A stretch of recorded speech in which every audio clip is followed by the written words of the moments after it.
उससे लिखवाएं। तो विजयलक्ष्मी पंडित हैरान होकर पूछ रही, हमारे देश में ऐसा कौन सा विद्वान है? आइवर जेनिक्स ने बताया कि आपके देश में डॉक्टर B.R. अम्बेडकर हैं, जिन्होंने दुनिया के देशों के संविधानों का अध्ययन किया। बाबा साहब डॉक्टर अम्बेडकर पर अक्सर इस तरीके का आरोप लगाया जाता है कि उनका आज़ादी की लड़ाई में कोई योगदान नहीं रहा। अक्सर ऐसा आरोप लगाया जाता है। बाबा साहब डॉक्टर अम्बेडकर इस बात के प्रति पूरे तरीके से जागरूक है कि देश आज़ाद हो के रहेगा। आज़ाद होने के बाद देश चलेगा कैसे? बाबा साहब डॉक्टर अम्बेडकर इस लड़ाई में मगन थे और इसलिए वो इतना अध्ययन कर रहे थे और वो उन्होंने अंततः कर दिखाया।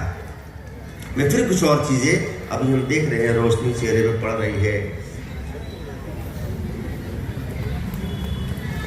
रोशनी चेहरे पे पड़ रही है। हम लाइट पे बैठे हुए हैं, मैं थोड़ा सा बोल रहा हूँ, दूर तक पीछे तक सुनाई दे रहा है। ये जो बिजली का कारनामा आप देख रहे हैं ना, ये कारनामा में बाबा साहब डॉक्टर अम्बेडकर दे रहे हैं। मैं ऐसे अतिशयोक्ति नहीं बोल रहा हूँ, हाइपरबोलिक नहीं बोल रहा हूँ। ये जो पावर कॉर्पोरेशन है और वाटर इरिगेशन डिपार्टमेंट है, ये डिपार्टमेंट बाबा साहब डॉक्टर अम्बेडकर के परामर्श में गठित हुआ है।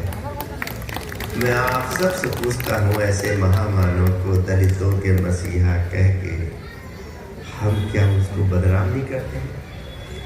इसके गुनाहगार हम खुद ही हैं। इसकी आप देखेंगे इसी 26 नवंबर को 1949 को बाबा साहब डॉक्टर अम्बेडकर संविधान के लोकार्पण के समय, जिन लोगों ने उसका अध्ययन किया है वो उससे वाकिफ होंगे, संविधान के लोकार्पण के समय बहुत लंबा व्याख्यान देते हैं और बहुत लंबा व्याख्यान देने के बाद फिर कहते हैं कि मैं अपनी बातों को यहीं पे ख़त्म कर देता है, लेकिन कुछ बातें हैं जो मेरे मन को अभी बड़ा व्यथित किए पड़ी हैं। ये व्याख्यान पढ़ने जैसा है। बाबा साहब कहते हैं कि मैं अपनी बातों को यहीं खत्म कर देता, लेकिन कुछ बातें हैं जो मेरे मन को आज भी व्यथित करती हैं। जो पहली चिंता मुझको सताती है कि हमारे स्वतंत्रता संग्राम सेनानियों ने इतनी मुश्किलों से जो आज़ादी हासिल की है, कहीं इस आज़ादी को हम फिर से गंवा तो नहीं देंगे। और फिर बाबा साहब डॉक्टर अम्बेडकर एक एक करके उस खतरे और आशंकाओं की ओर इशारा करते हैं और उस इशारे में एक उनका स्टेटमेंट है, एक कथन है, कास्ट आर एंटी नेशनल, जातियां राष्ट्र विरोधी हैं। जो लोग राष्ट्रवादी हैं ना, राष्ट्रवाद की बात करोगे और जाति को बनाए रहोगे, तुम राष्ट्रवादी नहीं हो। अगर राष्ट्र को बनाना है, बाबा साहब डॉक्टर अम्बेडकर कहते हैं कास्ट आर एंटी नेशनल, जातियां राष्ट्र विरोधी हैं। ये राष्ट्रवादियों को समझाने और बताने की जरूरत है। अगर तुम सच में राष्ट्र को राष्ट्र बनाना चाहते हो तो जातियों का निषेध करना होगा, जातियों को इनकार करना होगा, उनको रिफ्यूज करना होगा। और इसके लिए हमारे महान बोधिसत्व बाबा साहब डॉक्टर अम्बेडकर ने रास्ता चुना, बुद्ध धर्म का।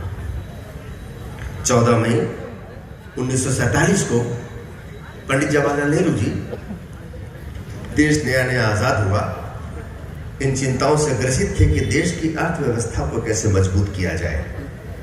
देश की अर्थव्यवस्था को कैसे मजबूत किया जाए।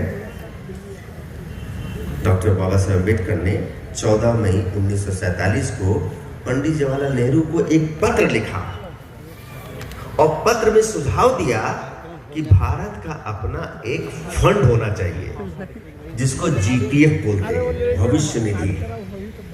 जीपीएफ फंड के जरिए भारत की अर्थव्यवस्था, बीमा पॉलिसीज, बीमा होना चाहिए, जीपीएफ फंड होना चाहिए और बीमा कंपनियों का औद्योगिकरण होना चाहिए।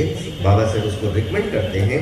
उसके बाद भारत में हम देखते हैं, हम जितने भी सरकारी कर्मचारी हुए, प्रोफेसर साहब बैठे हुए, जो भी सरकारी कर्मचारी हैं, उन सबका जीपीएफ करता है।